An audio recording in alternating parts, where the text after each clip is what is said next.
Welcome to another episode of Studio Trustsquare. Now we are joined by Ankur of cheqd. He is a co-founder and CTO and will dive into a few topics. Ankur, great having you. Great to be here. Maybe give a little bit on background. Who are you and what brings you to DICE this year? Absolutely. So my name is Ankur Banerjee. I'm the CTO and co-founder at cheqd, as you mentioned, and also a sister company that we have called creds.xyz. And I got into this space back in 2017 when I was working at a very large global consultancy called Accenture, working on digital identity solutions, mainly at the time for financial services and government bodies in healthcare, in international travel. And what was quite interesting is that was probably the first couple of years when people started getting excited about blockchain. And I, along with my co-founder, Fraser Edwards, we started working on a lot of these very earliest sort of systems in around decentralized identity. And a couple of years later, we realized there are challenges within this space that aren't getting solved within Accenture, and we'd like to go off and build our own company behind it. And that's how we started cheqd in 2021. But maybe just before that, I'm a startup guy at heart. I worked in a lot of different startups before I joined Accenture. I went there because most of the startups that I'd been a part of had failed and crashed and run out of money.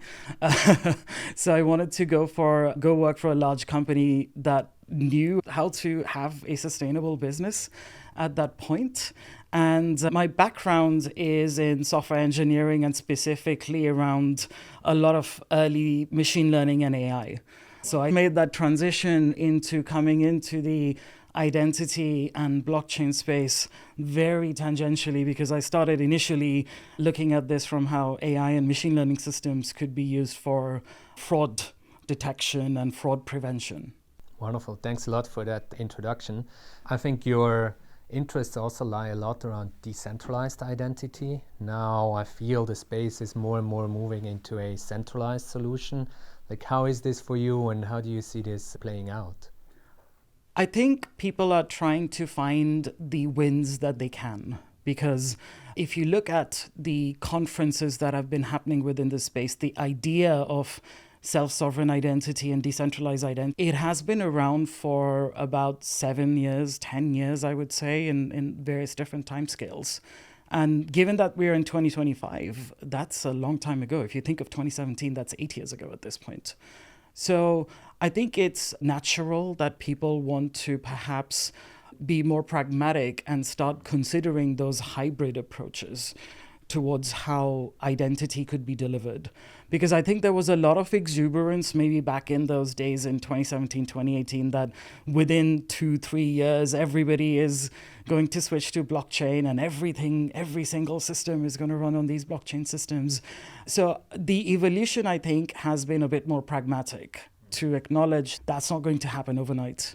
And we need to have a blend of centralized systems and decentralized systems to go offer the services that people want. This potentially also leads to privacy questions or at least concerns in at least some of the groups.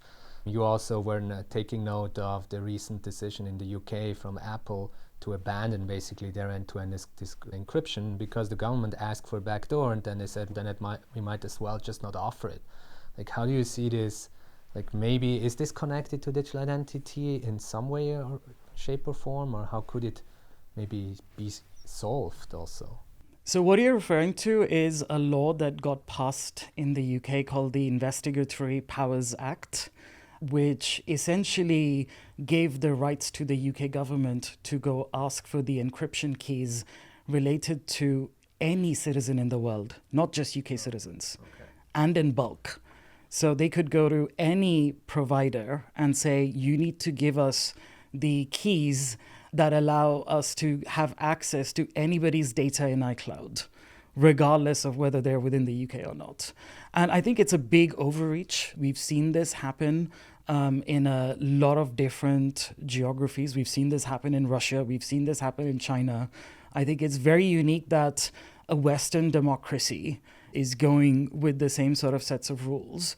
And I think that's what makes the drive for having these decentralized systems even so much more important.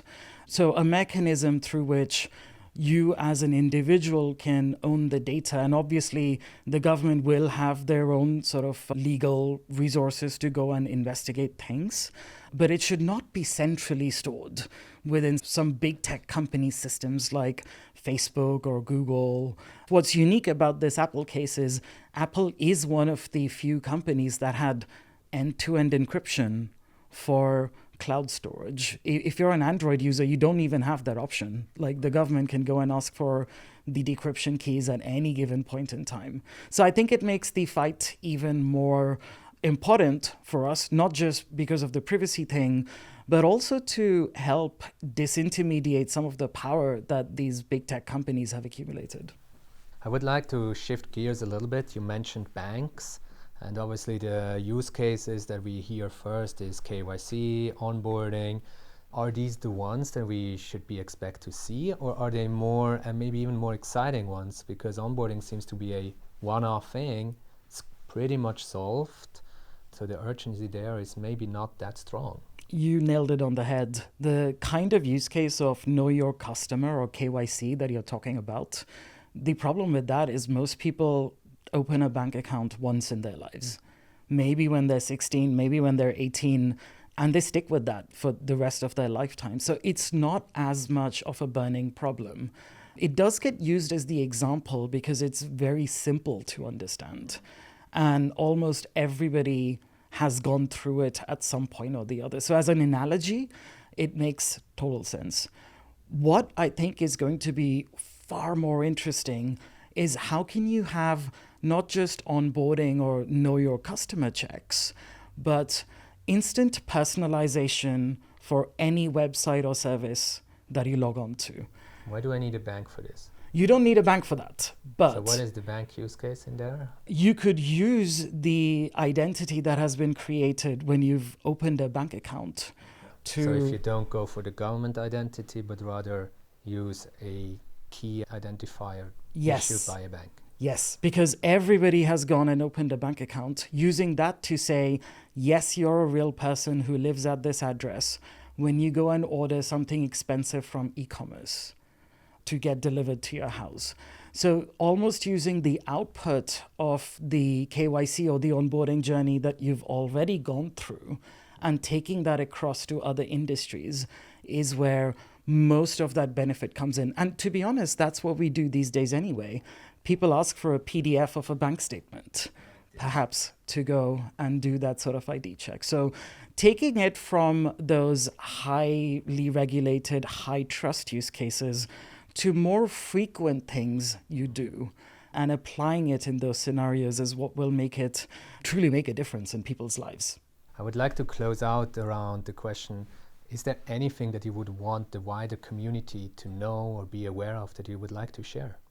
Yes, absolutely. So cheqd, we are a decentralized ID network. We don't issue digital credentials ourselves, but we have so many different partners, 50 plus partners building solutions in different verticals like education, healthcare, financial services. AI has been a big sort of emerging trend, and come check them out on cheqd.io. Ankur, thank you so much for coming in and sharing your insight. Absolutely. Thanks for having me, Mark. Thanks everyone online for tuning in, and see you next time.